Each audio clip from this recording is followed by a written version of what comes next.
Now we're going to be factoring higher degree polynomials. So here's just a quick review of an exponential property, which is when you raise a power to a power, you actually multiply the exponents. So whenever I have x to the 6, I can rewrite that as x squared cubed, whole quantity cubed, because 2 times 3 is 6. Or I can write it with the cube in the inside, because again, 3 times 2 is still 6. X to the 4th can be written as x squared squared, because 2 times 2 gives me the 4. Alright, so here's an example of what I'm talking about. X to the 4th plus 3x squared plus 2. Now this isn't like something that we've seen before, so it looks a little scary. Now I just want you to relate this to something that we've already seen. So we've seen something that looks like x squared plus 3x plus 2, right? We know how to factor that. If I wanted to factor that guy, what would I do? Well, I drew my two parentheses. Factors of x squared, x and x. Factors of 2 that add up to 3, 2 and 1. Same sign, both positive. And then there we go, right? Easy peasy lemon squeezy.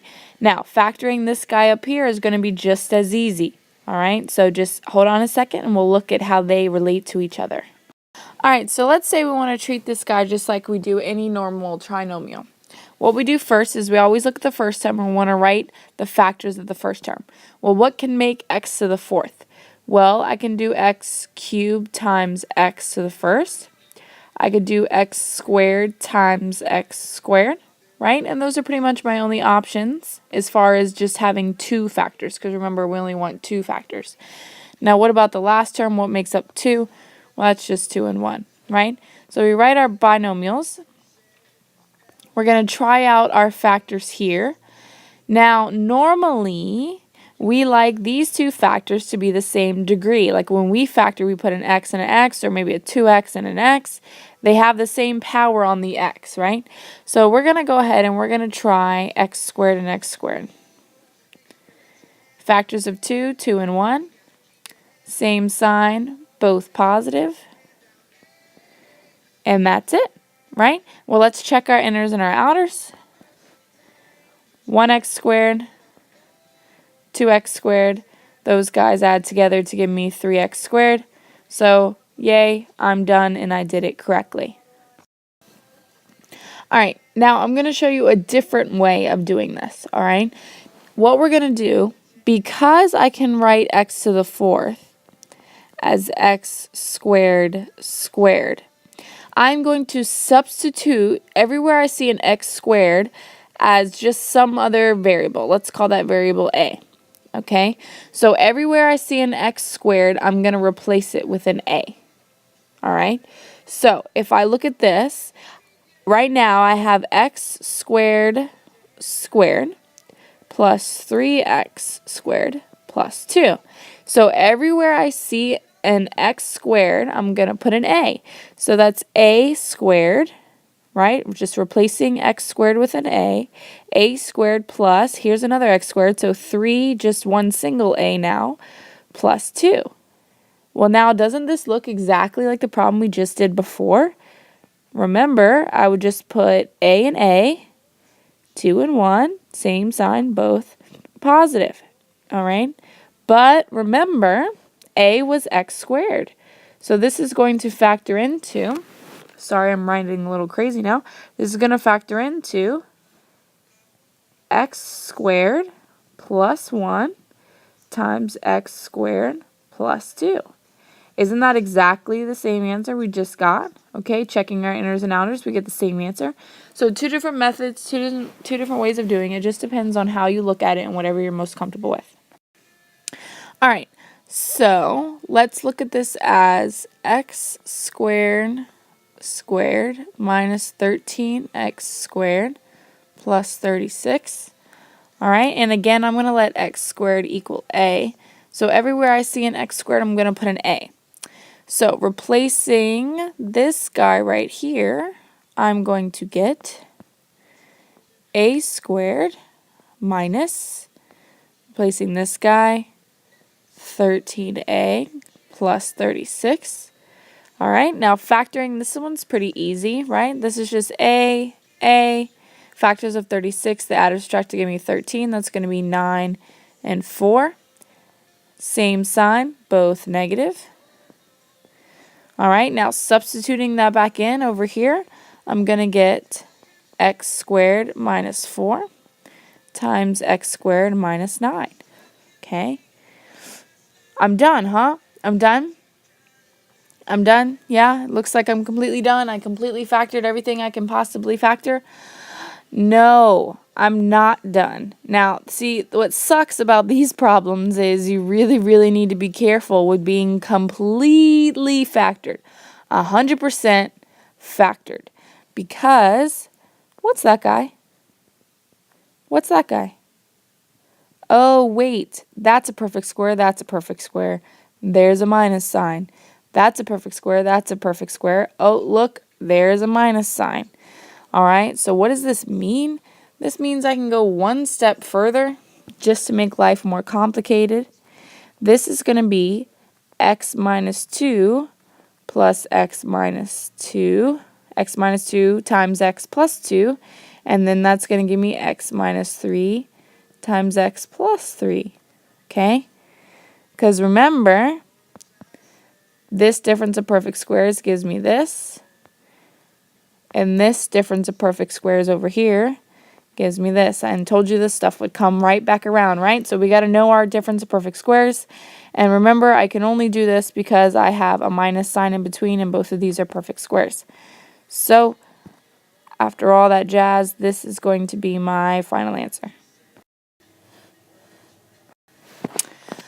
Alrighty, now this should kind of look familiar, right? This kind of looks like something we've seen before. But remember, we're going to use the fact that x squared is the same as saying x to the fourth. So if I look at it that way, this is like saying x squared minus 16. Now remember, to be a difference of perfect squares, I just need a perfect square minus a perfect square. Well, I have that, right? So this is going to factor into x squared minus 4, okay? Because the square root of x to the fourth is x squared. So I'm taking this guy, putting it here, square root of this, putting it here, times x squared plus 4. So I'm done, right? That's it. I don't have to do any more, right? That was easy. That's it. No, remember, you have to factor completely, and this guy can go one step further, right? Difference of perfect squares, x squared minus 4, perfect square minus perfect square. So that's going to give me x minus 2 times x plus 2. Now, can I factor this guy? Most of you would say, yes, absolutely, Miss Fuller, you can. No, absolutely not, right? Because this is a plus. So that guy just stays by himself, x squared plus 4. So there we go. That's my final answer. All right, so there are a few ways I can approach this problem, okay? The first way that I'm going to do is I'm going to treat x to the sixth as if it was x cubed squared, okay? So I'm going to rewrite this as x cubed squared minus 1. Now, what do I have? Well, I have something squared minus 1. Well, whatever this something is squared, that's a perfect square, right? Because it's written as something squared. That means it's a perfect square, minus 1. So therefore, I can factor this into the difference of two perfect squares. So the square root of this guy is going to go right here, x cubed. Square root of 1 is just 1, so x cubed minus 1 times x cubed plus 1. So I'm done. Yes, no, okay? Hopefully you looked at this and you went, ah, because now what do I have? I have a cube minus a cube, and then I have a cube plus a cube. And don't we know how to factor those? Didn't we just learn that? So, wow, OMG, now I got to go one step further. I need to factor this difference of perfect cubes. So, cube root of x cubed is x. Cube root of 1 is 1. I'm going to put a minus here because there's a minus there. Now I got my big parenthesis. Remember, the first term is a squared, so x squared. Second term is a times b, and then I'm going to do the opposite sign here.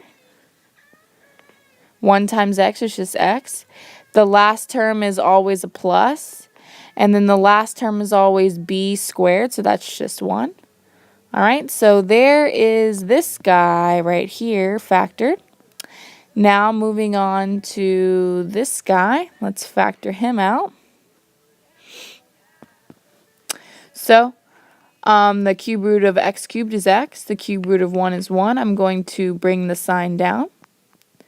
Big parenthesis, I'm going to have x squared, so x squared, multiply a times b, so that's just x. And then, oh, did you catch my mistake? Yes? No? This guy's supposed to be a minus, right? Minus, and then x in the last sign is always a positive, and then I do b squared, which is just 1. So that is it. That is it. I go ahead and double check. Okay, we should know by now that this trinomial does not factor, so do not try, right? This guy will never factor. So I'm going to leave him just as he is. There's my big, long final answer. Now, I'm hoping this looks familiar to some of you, right? This long problem here was the bonus on the last test. Well, not the last test, the one you took just now, but the perfect square and perfect square trinomial test. And hopefully, if you got the right answer, this is what you got. Because when you multiply all this back out, you get x to the 6 minus 1. So I can also rewrite this using my exponent properties as x squared quantity cubed minus 1. And now you can see that it's going to be a difference of perfect cubes. So factoring this as a difference of perfect cubes, I'd have x squared minus 1. Then I want to square my first term, square the last term. Last term is always positive. This middle term here is always these two multiplied together. And then the sign here is always opposite of the first sign. All right, now if I do it this way, well, now I can actually still factor this first term here. So this is going to be a difference of two perfect squares. But the problem with factoring it this way is that this trinomial never factors. So it is not factorable by a means that I know how to factor, which means we cannot do anything else. So this is technically not factored completely, because looking at the last example that we did, we know that this factors more, but since this back trinomial does not factor, I cannot do anything else. So we do not want to factor x cubed minus 1 this way. We do not want to rewrite it this way. Okay, anytime you have x cubed minus 1, you want to do x cubed squared minus 1 and do a difference of perfect squares. So do not do it this way. Make sure you factor it this way. Here's just a handy list of all the perfect cubes and cube roots. All right, I'll give these a try.